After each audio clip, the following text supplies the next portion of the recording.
السلام علیکم ورحمۃ اللہ وبرکاتہ۔ دنیا میں اے دنیا والو، کیا پھولے پھولے پھرتے ہو؟ پہنو گے ایک روز کفن، بدلو گے پھر ہستی کا چولا۔ کیا بھروسہ ہے زندگانی کا، آدمی بلبلا ہے پانی کا۔ یہ دنیا ایک آزمائش کا گھر ہے۔ بوڑھا ہو یا جوان، بادشاہ ہو یا فقیر، عالم ہو یا جاہل، کوئی کیسا ہی کیوں نہ ہو، موت کا پیچھا چھوڑنے والی موت اس کا پیچھا چھوڑنے والی نہیں ہے۔ یہ کسی کا لحاظ نہیں کرے گی۔ رہنا نہیں کہ چلنا ہے سب کو آخر، 2-4 دن کی خاطر یہاں گھر ہوا تو کیا ہوا۔ کل نفس ذائقۃ الموت ثم الینا ترجعون۔ ہر چیز کو ایک دن موت کا ذائقہ چکھنا ہے اور سب کو اللہ کے حضور ایک دن لوٹ کر جانا ہے اور اپنے اپنے اعمال کا حساب دینا ہے۔ خبر کہتی ہے، میں مٹی کے نیچے اندھیری رات ہوں، تنگی کا گھر ہوں، ویرانوں کا گھر ہوں، سانپوں اور بچھوؤں کا گھر ہوں۔ میرے اندر آ کر یہ نہ کہنا کہ مجھے علم نہ تھا۔ ہائے میری توبہ، ایک موقع مجھے اور مل جاتا۔ یہی ہماری تمنا رہے گی۔ ہمارے نبی حضور اکرم صلی اللہ علیہ وسلم ارشاد فرماتے ہیں کہ قبر پر کوئی ایسا دن نہیں گزرتا جس دن وہ اعلان نہیں کرتی کہ اے آدم کے بیٹے، تو بھول گیا، تو مجھے بھول گیا۔ میں تنہائی کا گھر ہوں، میں وحشت کا گھر ہوں، میں تنگی کا گھر ہوں، کیڑوں کا گھر ہوں۔ آپ ارشاد فرماتے ہیں، جب مردے کو قبر میں دفن کرتے ہیں تو قبر سے یہ آواز آتی ہے کہ اے شخص، تو کتنا غافل ہے اور بے فکر تھا کہ تو میرے سینے کو ساری عمر بڑی بے دردی سے رونتا رہا، حالانکہ تو جانتا تھا کہ آخری منزل میں ہی ہوں، قبر ہی آخری منزل ہے اور میرے اندر کیڑوں کی پناہ گاہیں ہیں۔ میں رنج و الم کی تکلیف کی جگہ ہوں، میں وہ ہیبت کی جگہ ہوں، ہیبت ناک جگہ ہوں، ہیبت ناک مقام ہوں جہاں صرف اندھیرا ہی اندھیرا ہے۔ لیکن افسوس کہ تو نے کبھی نہیں سوچا اور نہ یاد رکھا۔ خبر کہتی ہے، میں ان مرنے والوں کے کفن پھاڑ دیتی ہوں، بدن کے ٹکڑے ٹکڑے کر دیتی ہوں، خون سارا چوس لیتی ہوں، گوشت کھا لیتی ہوں اور آدمی کے جوڑ جوڑ جدا کر دیتی ہوں۔ اللہ اکبر، اللہ اکبر۔ آگاہ اپنی موت سے کوئی بشر نہیں، سامان 100 برس کا ہے، پل کی خبر نہیں۔ کتنے تعجب کی بات ہے موت، جب ایسی چیز ہے کہ جس کا کوئی حال اور کوئی وقت معلوم نہیں کہ نہ جانے کب آ پڑے، پھر بھی دن رات آدمی دنیا کی لذتوں اور غفلتوں میں پڑا ہے۔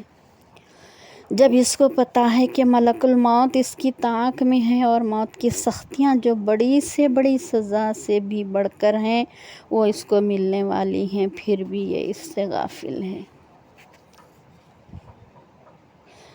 اللہ کے نبی فرماتے ہیں کہ تم قبرستان جایا کرو، کیونکہ قبرستان موت کو یاد دلاتا ہے، اس سے عبرت حاصل ہوتی ہے۔ آپ فرماتے ہیں کہ میں نے اپنے رب سے اپنی والدہ کی خبر پر جانے کی اجازت مانگی تھی، مجھے اس کی اجازت مل گئی، لہٰذا تم بھی قبرستان جایا کرو۔ اس سے دنیا سے دوری، بے رخی اور بے رغبتی پیدا ہوتی ہے اور آخرت یاد آتی ہے۔ ابو غفاری رضی اللہ تعالیٰ عنہ فرماتے ہیں کہ حضور اکرم صلی اللہ علیہ وسلم نے مجھ سے ارشاد فرمایا کہ اے ابو ذر، قبرستان جایا کرو، اس سے تم کو آخرت یاد آئے گی، اور مردوں کو غسل دیا کرو، یہ نیکیوں سے خالی بدن کا علاج ہے، اس سے بہت بڑی نصیحت حاصل ہوتی ہے۔ جنازے کی نماز میں شریک ہوا کرو، اس سے رنج و غم دور ہوتے ہیں۔ غمگین آدمی جس کو آخرت کا غم ہو، اللہ تعالیٰ کے حضور میں رہتا ہے اور خیر کا طالب رہتا ہے۔ اللہ اکبر۔ جب بندے کی لاش کو قبر میں لٹایا، قبر میں رکھا جاتا ہے تو اس کی نماز اس کی دائیں طرف کھڑی ہو جاتی ہے، روزہ بائیں طرف کھڑا ہو جاتا ہے، قرآن مجید کی تلاوت اور اللہ تعالیٰ کا ذکر سر کی طرف کھڑا ہو جاتا ہے، اور جماعت کے ساتھ نماز پڑھنے کو جو قدم چلے ہیں وہ پاؤں کی طرف کھڑے ہو جاتے ہیں۔ اس کے بعد عذاب اس قبر میں اپنی گردن نکالتا ہے اور مردے تک پہنچنا چاہتا ہے۔ اگر وہ دائیں طرف سے آتا ہے تو اس کو نماز کہتی ہے، ہٹ، خدا کی قسم یہ دنیا میں بہت مشقت و مصیبت اٹھاتا رہا ہے، ابھی ذرا آرام سے سویا ہے۔ پھر عذاب بائیں طرف سے آنا چاہتا ہے تو روزہ اس طرح اس کو ہٹا دیتا ہے۔ پھر وہ سر کی طرف سے آتا ہے تو تلاوت قرآن اور ذکر الہی اس کو روک دیتے ہیں، ادھر تیرا راستہ نہیں ہے۔ پھر غرض یہ کہ وہ جس طرف سے بھی آنا چاہتا ہے اس کو راستہ نہیں ملتا۔ نیک عمل کرنے والوں کا یہ حال ہوتا ہے۔ حضرت فاطمہ رضی اللہ عنہا کی وفات کے بعد جب رات کو آپ کا جنازہ قبر میں اتارا تو ابو ذر غفاری رضی اللہ تعالیٰ عنہ نے اپنے جوش و غم میں قبر سے خطاب کر کے فرمایا، اے قبر، تجھے کچھ خبر بھی ہے کہ ہم کس کا جنازہ لے آئے ہیں؟ یہ بیٹی ہیں رسول اللہ کی، یہ بیوی ہے حضرت علی مرتضیٰ رضی اللہ عنہ کی، یہ والدہ ہیں حضرت امام حسن حسین رضی اللہ عنہ کی، یہ فاطمہ زہرا ہے رضی اللہ عنہا ہیں، جنت کی بیویوں کی سردار۔ خبر آواز آئی، خبر سے آواز آتی ہے کہ اے ابو ذر، خبر حسب نظم بیان کرنے کی جگہ نہیں، یہاں تو صرف اعمال صالح کا ذکر ہے، یہاں تو وہی آرام و راحت پائے گا جس کے اعمال اچھے ہوں گے، جو سچے دل سے اللہ اور اس کے رسول کے فرما بردار ہوں گے۔ جناب رسول اللہ صلی اللہ علیہ وسلم نے حضرت فاطمہ رضی اللہ تعالیٰ عنہا سے فرمایا کہ اے میری بیٹی، تو خود نیک عمل کر، کبھی اس خیال میں نہ رہنا کہ میں محمد کی بیٹی ہوں اور بخشی جاؤں گی۔ جب فاطمہ رضی اللہ تعالیٰ عنہ کے حق میں یوں فرماتے ہیں آپ صلی اللہ علیہ وسلم، عملی، تو ہم دیکھیے اپنے لخت جگر کے حق میں یوں فرما دیا تو اوروں کا کیا ٹھکانہ۔ اللہ اکبر۔ زندگی اور موت کی ایک ملجھا ہوا ایک لمحہ بھی اپنی زندگی کا بھروسہ نہ رکھنے والا یہ انسان باوجود اس حالت اور کمزوری کے سامان 100 برس کے سنوارنے میں مصروف۔ اللہ کا اٹل فیصلہ فرماتا ہے، اللہ فرماتے ہیں، اینما تکونوا یبصرکم الموت ولو کنتم فی بروج مشیدۃ۔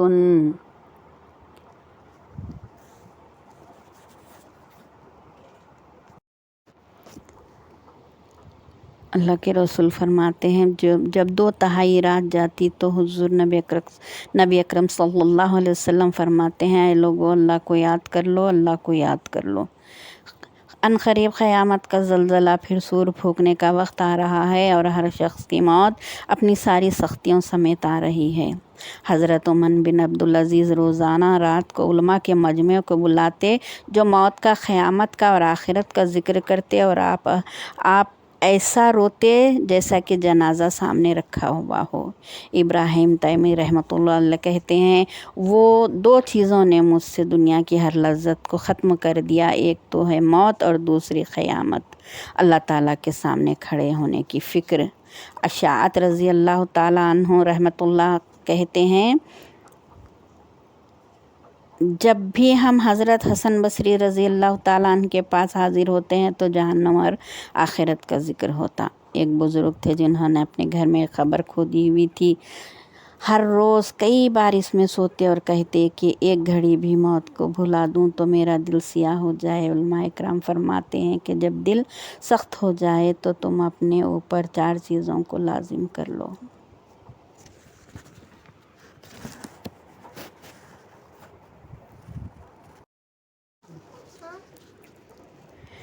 جب نزا کا وقت ہے، نزا کے وقت میری روح نکل جائے گی۔ روح نکال لی گئی اور میرا جسم اہل و عیال والوں گھر والوں کے درمیان بے حرکت پڑا ہے، اور ان کے ہاتھ مجھے الٹ پلٹ کر رہے ہیں اور ان کی آنکھیں آنسو بہا رہی ہے۔ گھر کے لوگوں نے میری آنکھیں بند کر دی اور جبڑوں پر کپڑا باندھ دیا، اور افسوس و غم کے بعد جا کر فوراً کفن خریدنے لگے، اور کسی کو میری خبر کھودنے کے لیے بھیج دیا گیا۔ جو شخص مجھے سب سے زیادہ محبوب عزیز تھا وہ بڑی جلدی سے غسل دینے والے کو بلا کر لایا تاکہ وہ مجھے آ کر غسل دے۔ مجھے تختہ میت پر لٹا کر کچھ لوگ مجھے فوراً غسل دینے لگے۔ میرے اوپر پانی ڈالا، 3 بار غسل دیا، لوگوں کو آواز دی بھائی کفن لاؤ، بغیر آستینوں کے چند کپڑے پہنا دیے، کافور لگا دیا۔ لیجئے بس یہی کافر میرا توشہ سفر ہوا، اور اب جنازہ اٹھانے کی آواز شروع ہوئی، اور اب انہوں نے مجھے دنیا سے نکال دیا۔ ہے افسوس یہ دن یاد نہ تھا زندگی میں کس سفر پر جا رہا ہوں، مگر نہ کوئی ساتھی ہے اور نہ وہاں کا خرچ پاس ہے۔ 4 آدمیوں نے مجھے کندھوں پر اٹھایا، باقی لوگ مجھے رخصت کرنے کے لیے پیچھے ہوئے۔ مجھے جنازہ گاہ میں لائے، امام کو بلایا، جنازہ پڑھایا، صفیں بنائی، تکبیر کہی، اللہ اکبر، سب لوگوں نے نیت باندھی۔ 4 تکبیریں کہنے کے بعد سلام پھیر دیا۔ جنازہ پڑھ کر مجھے سب نے رخصت کر دیا۔ نماز پڑھی کہ جس میں نہ رکوع ہے نہ سجود، شاید کہ مجھ پر اللہ پاک اپنا رحم و کرم فرمائے۔ قبرستان لے گئے، میری قبر پر لے جا کر مجھے لحد میں اتار دیا۔ دیدار کے لیے منہ کھول دیا، آنکھوں سے آنسو بہائے، بند کر دیا، مٹی ڈال دی اور آ گئے۔ کہا دوستوں نے یہ دفن کے وقت ہم کیوں کر یہاں کا حال جانیں، لحد تک تو آپ کی تعظیم کر دی، اب آگے آپ کے اعمال جانیں۔ اندھیری قبر میں نہ میری ماں ہے، نہ باپ، نہ بھائی، نہ بہن، نہ بیوی، نہ بچے، نہ رشتہ دار، نہ دوست۔ یہ تنہائی، یہ تاریکی، یہ بے بسی، یہ بے کسی، وحشت، یہ ہولناکیاں، بس یہی میرا آخری سفر تھا، اور ہم سب کا ہونے والا آخری سفر یہی ہے۔ اس کی تیاری ہمیں کرنی ہے۔ کہاں کرتے ہیں ہم تیاری؟ کسی کی تیاری نہیں، ہم تو اونچے اونچے محل بنانے کی تیاریاں کرتے ہیں، ایسو آرام سے رہنے کی تیاریاں کرتے ہیں۔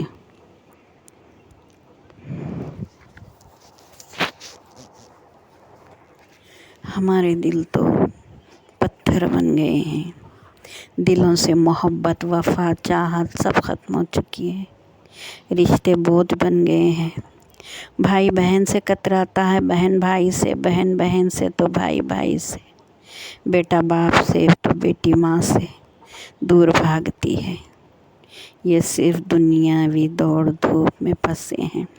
جب انسان کی آنکھ کھلے گی سامنے کچھ نہیں پائیں گے۔ ایسا دور آئے گا جب ایک مہلت مانگیں گے اور